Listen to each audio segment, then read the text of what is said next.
Recovery and Relapse, reprinted from the White Booklet of Narcotics Anonymous. This is NA Fellowship approved literature.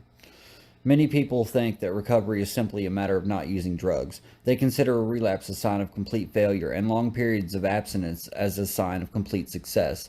We in the recovery program of Narcotics Anonymous have found that this perception is too simplistic.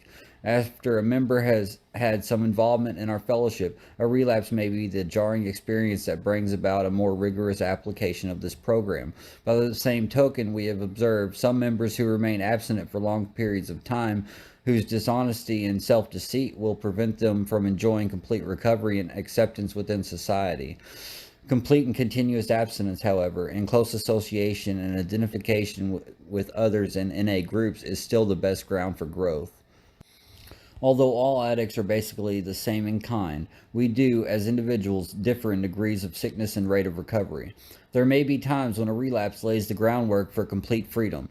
At other times, that freedom can only be achieved by a grim and obstinate willfulness to hang on to abstinence, come hell or high water, until a crisis passes. An addict who, by any means, can lose, even for a time, the need or desire to use, and has free choice over impulsive thinking and compulsive action, has reached a turning point that may be the decisive factor in his recovery. The feeling of true independence and freedom hangs here at times in the balance.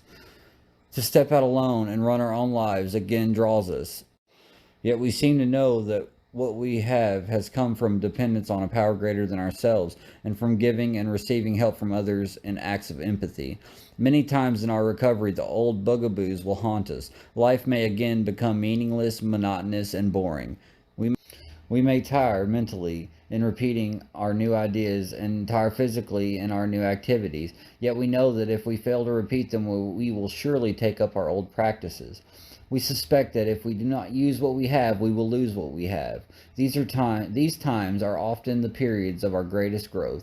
Our minds and bodies seem tired of it all, yet the dynamic forces of change or true conversion deep within may be working to give us the answer that alter our inner motivations and change our lives. Recovery as experienced through our 12 steps is our goal, not mere physical abstinence. To improve ourselves takes effort, and since there is no way in the world to graft a new idea on a closed mind, an opening must be made somehow. Since we can do this only for ourselves, we need to recognize two of our seemingly inherent enemies, apathy and procrastination. Our resistance to change seems built in, and only a nuclear blast of some kind will bring about any alteration or initiate another course of action. A relapse, if we survive it, may provide the charge for the demolition process. A relapse and sometimes subsequent death of someone close to us can do the job of awakening us to the necessity for vigorous personal action. Personal stories. Narcotics Anonymous has grown a great deal since 1953. The people who started this fellowship, for whom we have a deep and lasting affection, have taught us that much about addiction and recovery. In the following pages, we offer you our beginnings. The first section was written in 1965 by one of our earliest members. More recent stories of NA members' recovery can be found in our basic text, Narcotics Anonymous.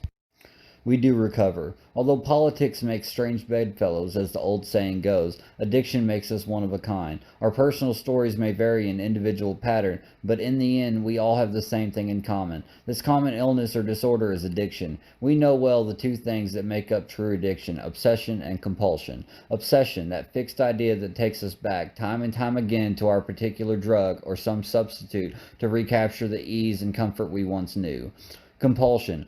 Once having started the process with one fix, one pill, or one drink, we cannot stop our own power of will. Because our physical sensitivity to drugs, we are completely in the grip of a destructive power greater than ourselves. When at the end of the road, we find that we can no longer function as human beings, either with or without drugs, we all face the same dilemma. What is there left to do? There seems to be this alternative. Either go on as best we can to the bitter ends, jails, institutions, or death, or find a new way to live. In years gone by, very few addicts ever had this last choice. Those who are addicted today are more fortunate. For the first time in man's entire history, a simple way has been proving itself in the lives of many addicts. It is available to us all. This is a simple, spiritual, not religious program known as Narcotics Anonymous. When my addiction brought me to the point of complete powerlessness, uselessness, and surrender some 15 years ago, there was no NA. I found AA, and in that fellowship met addicts who had also found that program to be the answer to their problem. However, we knew that many were still going down the road of disillusion, degradation, and death because they were unable to identify with the alcoholic in AA. Their identification was at the level of apparent symptoms and not at the deeper level of emotions or feelings, where empathy becomes a healing therapy for all addicted people. With several other addicts and some members of AA who had recovered for many years. That this was what was principally needed has proved itself in these passing years. That wordless language of recognition, belief, and faith, which we call empathy, created the atmosphere for which we could feel time, touch reality, and recognize spiritual values long lost to many of us. In our program of recovery, we are growing in numbers and strength. Never before have so many clean addicts of their own choice and in free society been able to meet where they please, to maintain their recovery in complete creative freedom.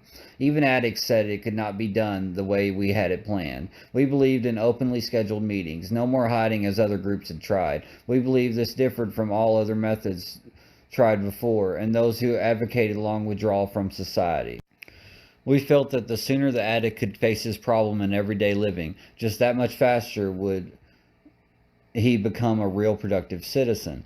We eventually have to stand on our own feet and face life on its own terms, so why not from the start?